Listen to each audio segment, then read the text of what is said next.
Hello everyone.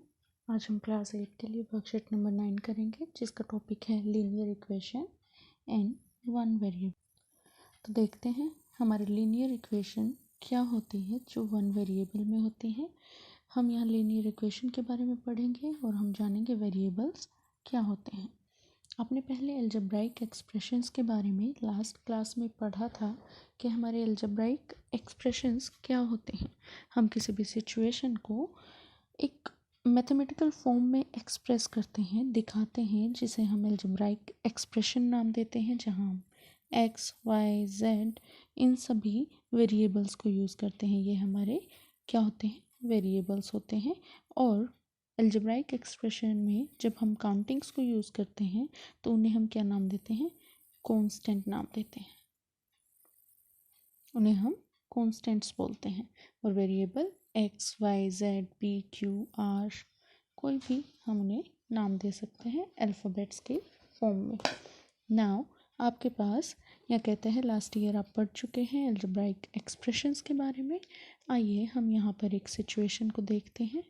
Raju और बीनू दो भाई हैं, are two brothers. Binu is younger than Raju. और जो बीनू है वो यंगर है, यानी कि छोटा है राजू से। कितने साल छोटा है?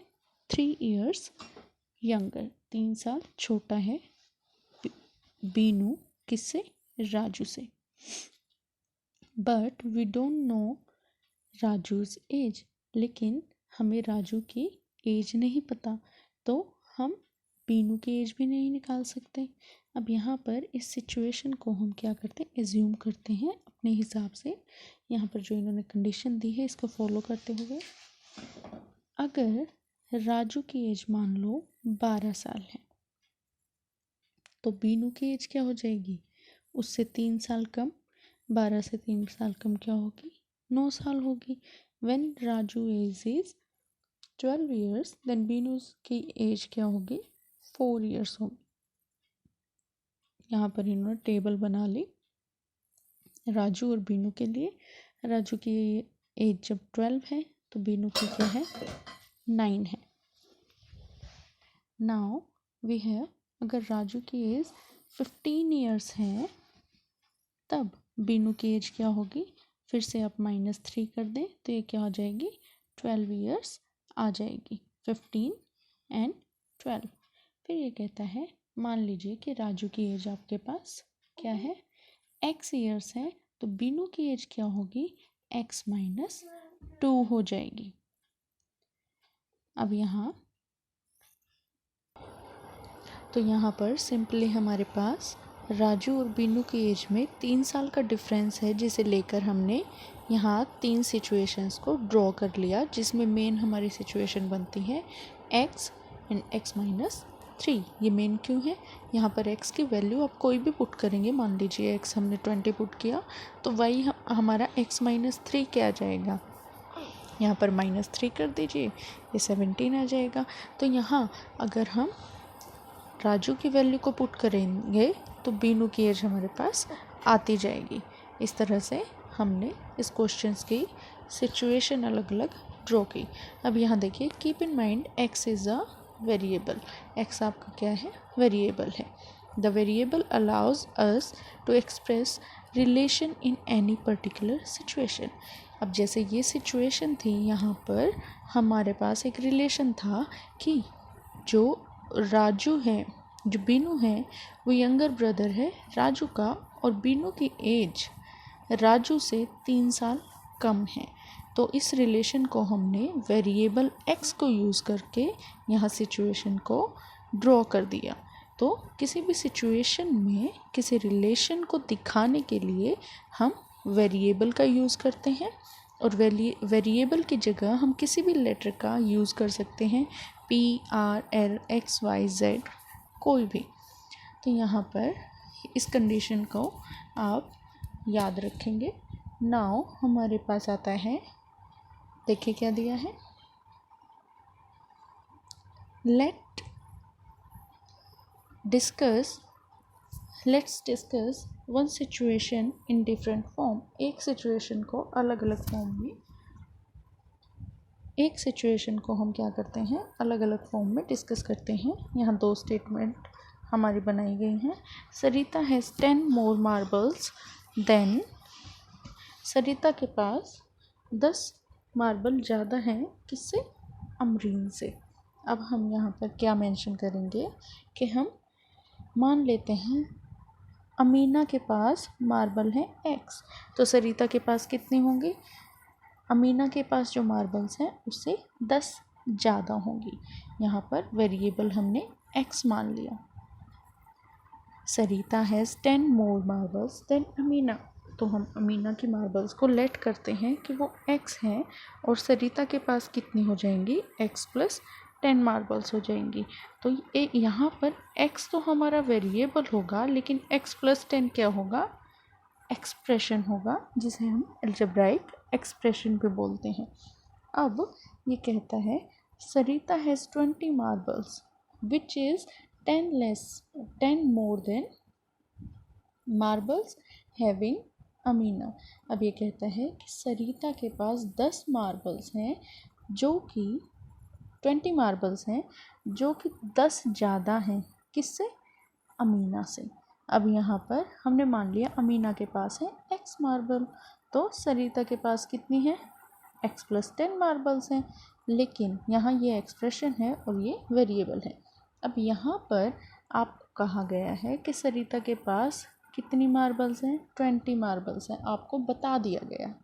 2 चीज़ें बताई गई हैं, अमीना के पास क्या मार्बल है ये नहीं बताया, इनडायरेक्टली बताया गया है कि सरिता के पास तो 20 मार्बल हैं और उससे 10 कम किसके पास हैं, अमीना के पास हैं।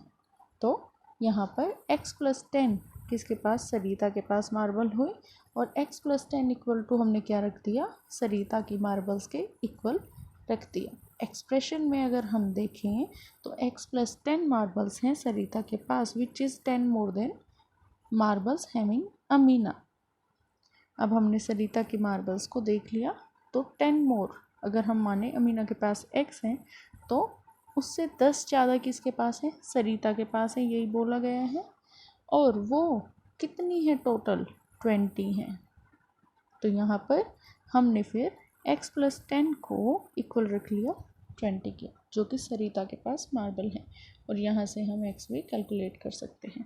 तो ये हमारा x वेरिएबल होगा, x प्लस 10 एक्सप्रेशन है, और जब हमने इक्वल लगा दिया यहाँ पर, अगर इन दोनों के बीच में इक्वल लगा दिया, ये क्या बन गया, इक्वेशन हमारी बन जाएगी। इन द अबव सिचुएशन, आगे क्या दिया गया है, ये कहता है इन द अबव सिचुएशन, ऊपर दी गई सिचुएशन में, जो कि आपके स्टेटमेंट 2 है, सरिता के पास टोटल 20 मार्बल हैं and that marbles are 10 more than Amina, और जो ये सरिता के पास मार्बल हैं ये क्या है, 10 ज़्यादा हैं अमीना की मार्बल से। तो यहाँ पर that have been expressed in terms of equation, जिसे हमने क्या किया, इक्वेशन की फॉर्म में दिखा दिया। अब यहाँ पर we identify an equation by equal sign या फिर equality, sign of equality, there is no equal sign in expression. Expression के अंदर कोई इक्वल साइन नहीं होता, लेकिन इक्वेशन के अंदर हमारा क्या होगा, इक्वल साइन होगा। हम इस सिचुएशन को दोबारा आप समझ लीजिए कि सरिता के पास 20 मार्बल्स हैं इन टोटल, और वो 10 ज़्यादा हैं किससे, जितनी अमीना के पास है। तो अमीना की मार्बल हमने x मान ली और उसमें 10 और जोड़ दी, तो वो किसके पास है, सरिता के पास जो मार्बल्स हैं वो आ गई, और इन्होंने कह दिया सरिता के पास कितनी मार्बल्स हैं, 20। तो ये जो सरिता की मार्बल्स है ये 20 के इक्वल हो गई। अब यहाँ ये कहता है कि we can make an equation if expression from expression using a variable. हम किसी भी इक्वेशन को फॉर्म कर सकते हैं, बना सकते हैं, कहाँ से, वेरिएबल से, एक्सप्रेशन से, वेरिएबल को इस्तेमाल करके। तो यहाँ पर इक्वेशन में पहली कंडीशन होगी कि आपकी लेफ़्ट हैंड साइड, आपके लेफ़्ट हैंड की तरफ जो साइड होगी वो इक्वल होगी किसके, राइट हैंड साइड के, वो हमेशा आपकी इक्वल ही रहेंगी। आगे कहता है सॉल्यूशन ऑफ इक्वेशन क्या होगा, both sides of equations are balanced as a measuring balance and all of elementary operations plus minus multiply and divide can be done on both side। जैसे हम हमारे तराजू को लेते हैं, हमारे पास तराजू मान लिया, तो हम क्या करते हैं, वहाँ दोनों जगह पर इक्वल वेट रखते हैं और वो जब इक्वल होते हैं तभी हम कोई सामान खरीद पाते हैं। तो यहाँ ये क्या कहता है कि ये हमारा क्या होता है, बैलेंस्ड होता है। इक्वेशन हमारी हमेशा ऑलवेज क्या होगी, बैलेंस्ड होगी, मेजरिंग बैलेंस के जैसे।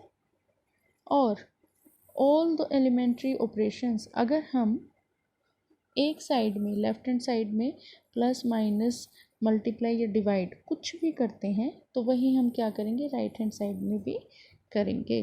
दोनों ही तरफ हम वो एक्सप्रेशंस को अप्लाई करेंगे।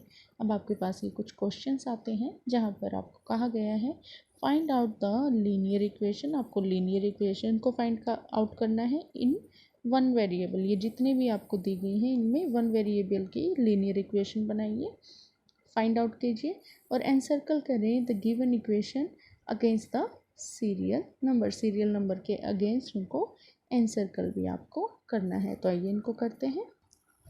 तो देखिए यहाँ पर आपको दिया गया है कि आप एनसर्कल कर दें उन सीरियल्स को जहाँ पर आपको लगे कि ये linear equation in one variable है। अब आपकी linear equation in one variable के अंदर मतलब आपका वन वेरिएबल यूज़ होगा और वो इक्वेशन होगी।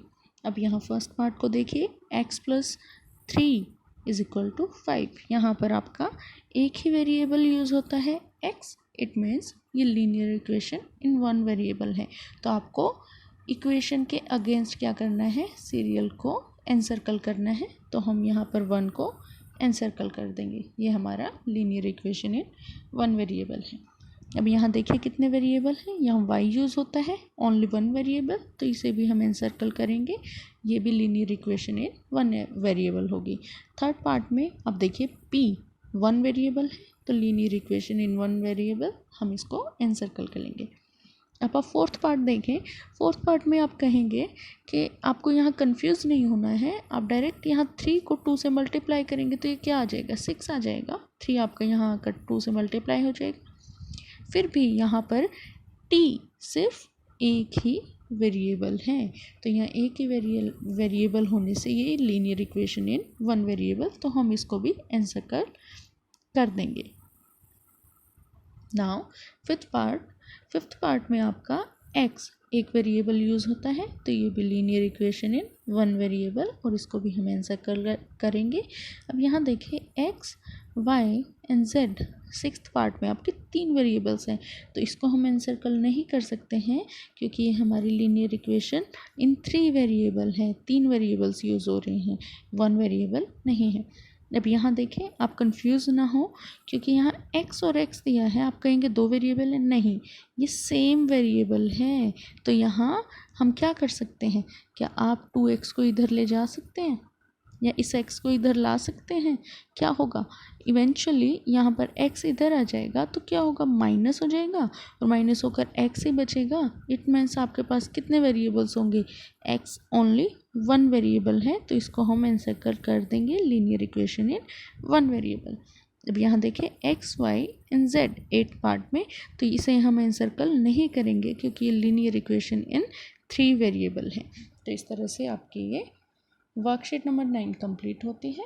आई होप आप लोगों को समझ आए हैं। आपको एक कोविड के लिए मैसेज दिया गया है कि आप अपने हैंड्स को wash your hands with soap and water regularly. आप अपने हाथों को साबुन और पानी से रेगुलरली धोते रहें जिससे आप अपनी फैमिली को और ख़ुद को कोविड से बचा सकें। तो इस तरह आप इसे वर्कशीट को सॉल्व करें और linear equation in one variable अपना एनसीईआरटी बुक से चैप्टर उठाएं और वहाँ से इनको और डीपली स्टडी आप कर सकते हैं। प्रैक्टिस करें, मैथ्स प्रैक्टिस से इजी हो जाता है। So like, share and subscribe. Thank you.